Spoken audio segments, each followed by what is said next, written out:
Dr. Duffy, when thinking of what is going to come, I think of my wife, and showering. Today, this would often turn into something else, being adults, absolutely.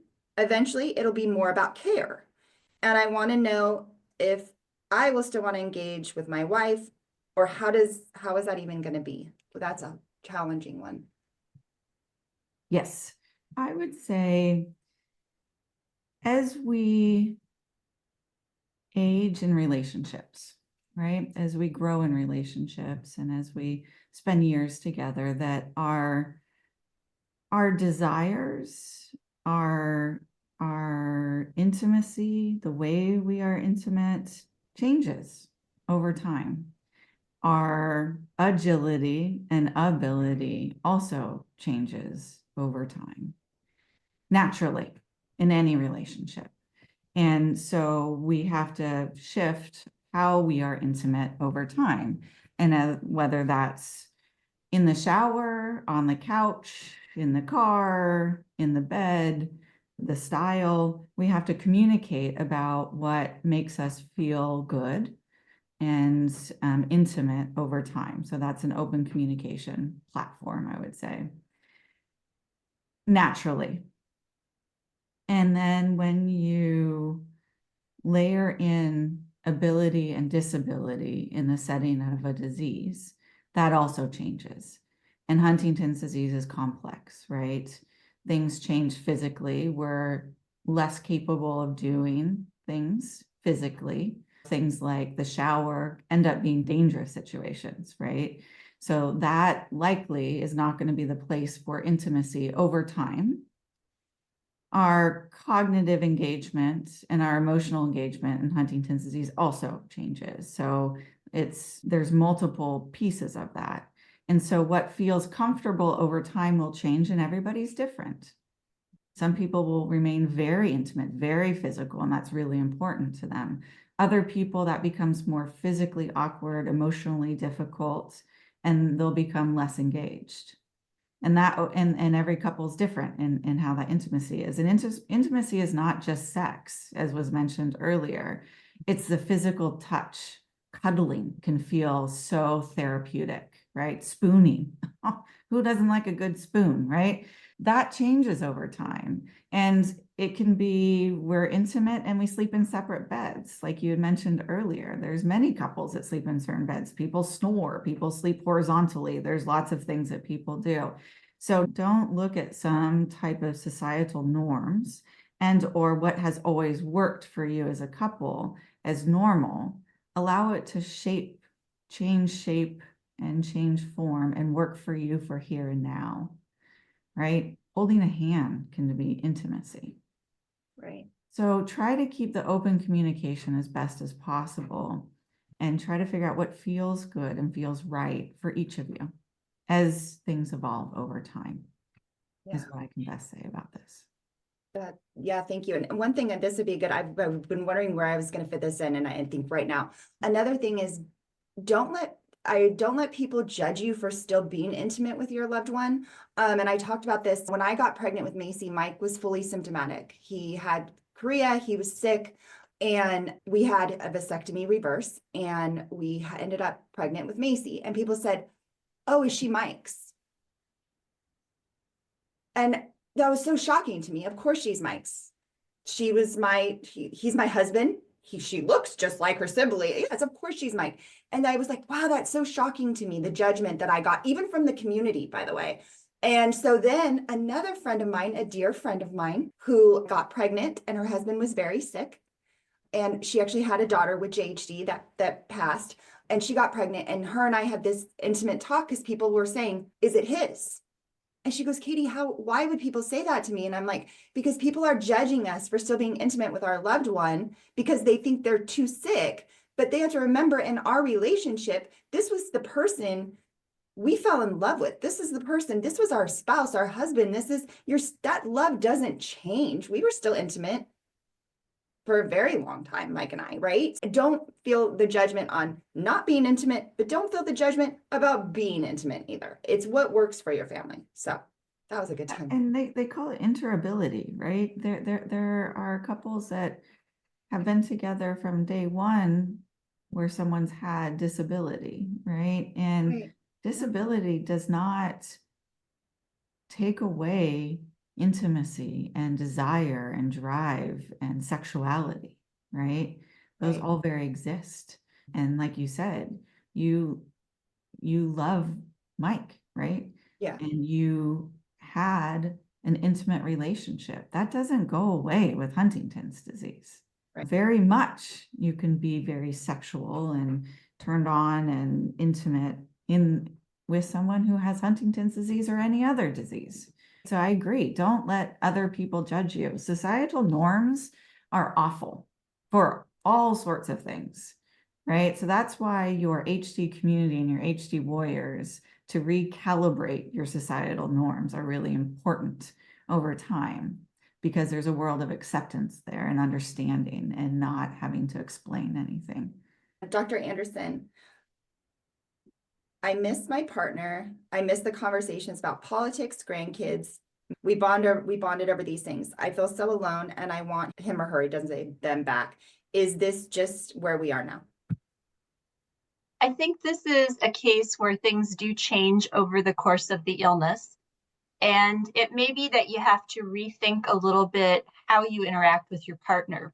So it may be that your partner has a little bit of trouble getting started in conversations. And if you structure things, you might be able to have the same topics of conversation. They may not have the same flow, they may not be as detailed, but if you structure them more. So an example would be, don't be so open-ended in questions, but instead of saying, what did you think of that baseball game that our grandson was in today? Wow, wasn't that great when Joey hit the ball? Or what did you think of that last play? Try to be much more specific. Try to use cues like bringing out pictures of the kids. If you like watching movies together, maybe a very long movie is hard to follow. So one thing that can happen is it can be hard for someone to keep track of different characters, different plot lines in a very long movie. Maybe you switch to watching shorter half-hour TV shows where you don't need as much attention span. And then after half an hour, you can talk about it right away, as opposed to sitting through an entire long movie, right? So I think some of it is shifting the way you communicate, using cues and using a lot of structure to help your partner get started. Sometimes once someone gets into a conversation, they'll go with it and you can actually have quite a conversation. But sometimes getting started is really hard, particularly if things are just too open-ended. Sure. Thank you. Lisa, this is hard to ask, so I'm thankful it's anonymous. How can I be fulfilled? I'm sorry, me and Katrina were supposed to do this together and bounce side. I'm like, some of these I'm going to get were her questions that she was going to ask. While needing to be a full-time caregiver to someone in later stages. We are young. I probably wouldn't have time to have any time for myself anyways. I feel guilty because I want to have other relationships with others, my friends, etc. But I also feel guilty if I leave him for any amount of time. This is a great question. We hear it all the time in clinic. It's really hard. I'm going to tell you the typical answer of it's hard to take care of someone else if you aren't taking care of yourself. We also have to, as care providers, take pressure off of ourselves. Give yourself some grace. And we, as human beings, cannot be with someone 24/7. I am not with my spouse 24/7. I'm not even with my kid 24/7. I'm not with my people I work with. Like, you need space from people, and that may be space so that you can be by yourself, and maybe you have a little 5-minute meditation. You would be surprised how much even carving out 5 minutes for yourself, whether it's going to the bathroom and then hide out in the master bedroom for 5 minutes, just taking a deep breath, or laying down and shutting your eyes, or sneaking a piece of chocolate. Not that I've ever done that, but you'd be surprised at the little things that can help refill you. Now, if you're talking about intimacy, fulfillment, and things of that nature, again, I'll go back to societal norms say X. You are not in an X situation. You are in a very complex situation. And if you aren't getting your needs filled by your significant other, and you need your needs filled in another way and it feels good to you, like Sasha was saying, and it works for you, that's okay. Are you going to be judged for it? Potentially.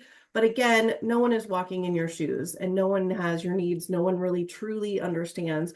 Some of the HD community does, but they have their own feelings. They might value their relationships a little bit different than you do, or think about things a little bit different than you, or maybe they're faith-based or religious.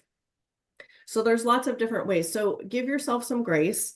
Your spouse will say that they probably want you there all the time. They will be okay without you there, whether it's 5 minutes or 2 hours or 2 days. Almost always you can find someone that they will also connect with and enjoy their companionship when you are off with friends and fulfilling your bucket, whatever that means to you, and taking care of yourself. So guilt is a normal thing to feel. And I would say you can feel guilty and still enjoy your time. And over time, the more you do it and get away, you're going to realize, oh, I'm a better care provider for that person because I went and got my nails done and I just feel so much better. Or I went and I hung out with this person or that person. Or, oh my gosh, I just needed that 5 minutes to meditate a little bit and take a deep breath and not and just give my brain a rest. You would be surprised and you'll realize this is so much better. It goes back to similar what Dr. Anderson was talking about when sometimes you place your loved ones, you realize when you place them, oh, now I'm going to go back and just be their spouse and just love on them. And I don't have to worry or tell them to eat their broccoli or to brush their teeth or to go get their shower ready. It lifts some of the responsibility and it frees you up to be more loving and caring and present with them in that moment. Give yourself some grace. Again, there's no one cookie cutter way to make any of this work. HD is very complex. Talk to your support team about this. Talk to your village about this. Talk to your community about this. If you talk to someone and they judge you for maybe asking that question, maybe those aren't the people to talk about that with, and you transition to someone else. But it is really important. It takes a village, as they say, and it definitely does in Huntington's disease. And again, there's no cookie cutter way to make any of this work. Take even 2 minutes for yourself. Just start small and then work your way up to bigger. And if you need to, if the guilt is really paralyzing you, then I think you really need to talk to a therapist or someone about that to help process and move through that feeling. It's a normal feeling and you will be able to move through it. You just might need a little bit of help from somebody. It's like, there's something about going out with your girlfriends and getting coffee or getting a glass of wine. And it's like that reconnection of female energy. And it was like, that would just get me through, I felt like, another month. Or it was like, okay, I've released it all. Now I'm ready to go. And I think that people with our loved ones living with HD, they want that too. Mike, when his buddies would come over from the sheriff's department to visit him, he was like, get out of here. Leave me alone. I don't want you here. I want to talk to my friends. Even when he was pretty far along, we all are each other's everything, but we also need time to, but it's really hard to trust people. I get that. No one does it better than us, right? Like caregivers, we don't think anyone can do it better than we can do it. They can't do it better, but can they keep your loved one safe and can they take care of their needs during that time? And that's what they need at that moment.